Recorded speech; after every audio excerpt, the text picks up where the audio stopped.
say a few words. Sorry we started late. Thank you so much, everybody, for being here. Really, I see from like all over and different parts of our life. So thank you for being here from all parts of life. Children, we got to be quiet. We're talking. So thank you again for being here. Where is Akiva? So Akiva, when you were born, it was the happiest day, not only for us, but for all of Klal Yisrael, because you were born, but also because it was Tuva. So it's a great birthday, and no rush, but B'Shar Tova, you should find your zivug. Don't want to rush again. Okay, so we chose the name because you were born in the week of Parshat Eikev, and it sounds the same. No, I'm just kidding. That's not really the reason. But it is nice that it is a little bit of a remez to the name. The way that we choose a name is we start with the brachot that we want to give to the baby, and so we choose like the midot that we want to wish upon you and upon all our children. And for you, what we had in mind, we had a few particular brachot. So one was emunah, driving like being deliberate, having emunah and doing the right thing through emunah, humility, and a strong sense of ahavat Yisrael and arivut. So those were the three brachot that we had in mind this time for you. And so we thought about who the person is who inspires us the most with those midot, and Rabbi Akiva was the personality that inspired us. We wanted to wish these brachot upon you through.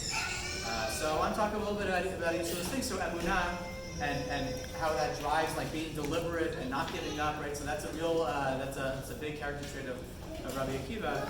As we all know, at the age of 40, right, he was an ignoramus, a real tziferet. We have to be quiet.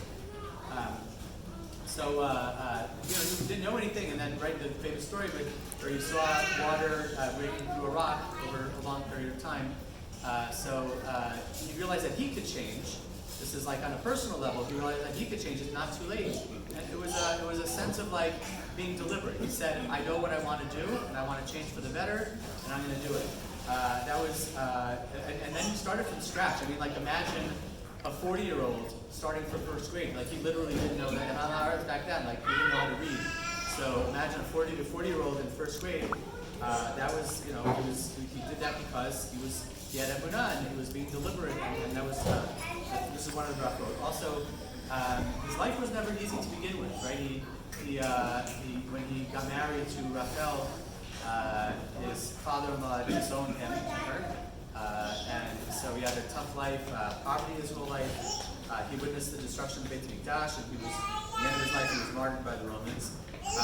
And then he also went away from his wife for 24 years. It wasn't an easy life, and yet he was Doresh Kol Kots V'Kots. He was like really effectively all the Torah that we have, all the rabbinic Torah that we have is through him, right? In his 5 Talmidim.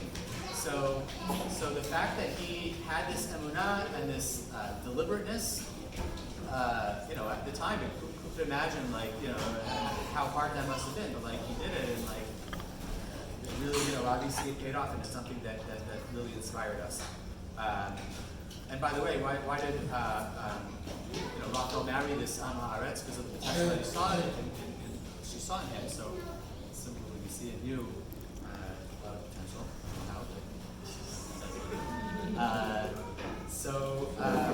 And his emunah was the basis for his optimistic approach. He's famous for saying, very optimistic approach, right? Everything that Hashem does is for good. Kol David Rachamana V'Tavavim.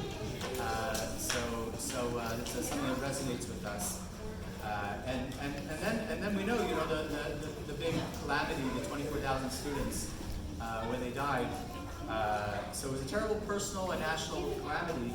And he still had emunah, just like the rock. But the emunah of the rock was like in a personal sense. This was for Am Yisrael. And he had emunah that okay, so just do my part and go all in and be deliberate, and it'll work out. And at least I'll just do my part. And he did. And like we said, all of Torah that we know, from rabbinic times and on comes through him, and it seems that was through that zechut. In terms of we talked about humility, about hanivut. So the 24,000 talmidim, they didn't have kavod for each other, but he really had a tikkun afterwards. They had a proper approach, and they had kavod for each other, and it was through this better approach, through humility, that they were able to save Klal Yisrael. So humility is something that was really important to us, and something that we should wish upon you, Akiva. And part of that humility is also like he respected his wife, Rachel. He gave her all the credit, and she deserved all the credit, right? She's the one who basically told him, like, not directly, but I want you to go learn for another 12 years. So it's that humility to like give her the credit instead of taking the credit. And Avad Yisrael, he is best known for perhaps by the way, he's a Rav in Eretz Yisrael, so it's also not only Avad Yisrael but also Eretz Yisrael. So those were the three midot that we had in mind. I thought it was interesting. We thought it was really interesting. At Friday, just before Shabbat started, a neighbor came in with a cake, as holy people do, and she didn't leave without giving us a Dvar Torah. It was really nice. She said, actually from the Haftarah of my and Aaron's parsha, from Parsha Haftarah Kitavo, from Yeshayahu, mi ela ka'avtu fena v'chayonim ela rubeitehen. So she was saying that the idea is that mi ela ka'avtu fena, right? Av is the cloud, right? Tu fena blows, right? So you have, this is the context of going to Eretz Yisrael. Yeshayahu was talking about going to Eretz Yisrael. So ka'avtu fena are the people come to Israel because the wind blew them to Eretz Yisrael. They happened to get here, maybe they were forced here. But the second half of the pasuk is v'chayonim ela rubeitehen. What's unique about Yonah, right? We have like the idea of a homing pigeon. Yonah knows where it's going. It's deliberate. And that deliberateness was the bracha that we had been thinking about. So we thought that maybe it was a sign that maybe we should name him Yonah. And then we realized that there was another sign. My brother's name is Yonah, so no. But then we realized that Akiva really does embody this trait of being deliberate. And we really love that idea. It's not just about coming to Israel, about being deliberate and not letting the wind just blow you where you are. I think it's an idea in life that we should be deliberate. And what we want to do, we should go all in.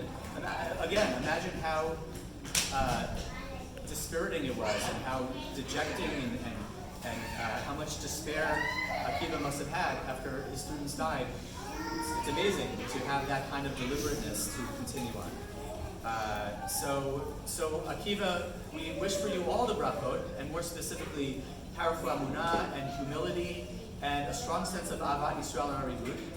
And by the way, you were born into an auspicious and apropos bar mitzvah parsha, Ba'at Hanan. That's your bar mitzvah parsha, and it includes Kriyat Shema, which, by the way, not only is arguably one of our holiest prayer, but also Rabbi Akiva is associated with that, and so it's quite apropos. It also has a lot of other things, as Sarah Debrod, of course. I thought it was very interesting. In our house, our tradition on Pesach is we try to vie for being the Chacham.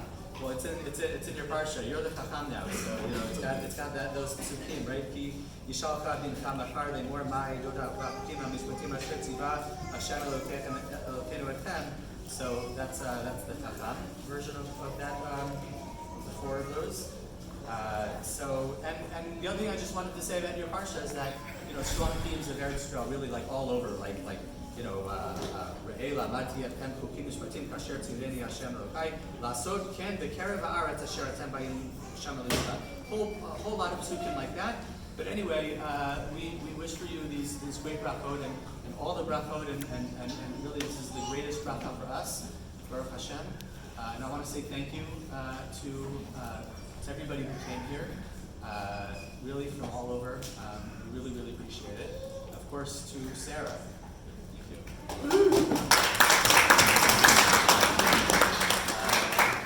Sarah's really a super family thing, and I don't know. I couldn't do it, so thank you. Sarah's parents were super helpful. They're not here. They were on the call before technology. That's what happened. parents, they bought a lot of things. My parents, thank you so much for being here and for helping, all the help, always out before the mila, all the time, always help. Thank you. And to Aharon, thank you for your help. To Hallel, thank you for your help. For Miriam, thank you for your help. Tiferet. I'm right here. I can't see it. Where are you? Right here. Okay. Thank you for your help. Oh, there, okay. And Rayun, I'm sure you wanted to help. Where are you? Okay, thank you.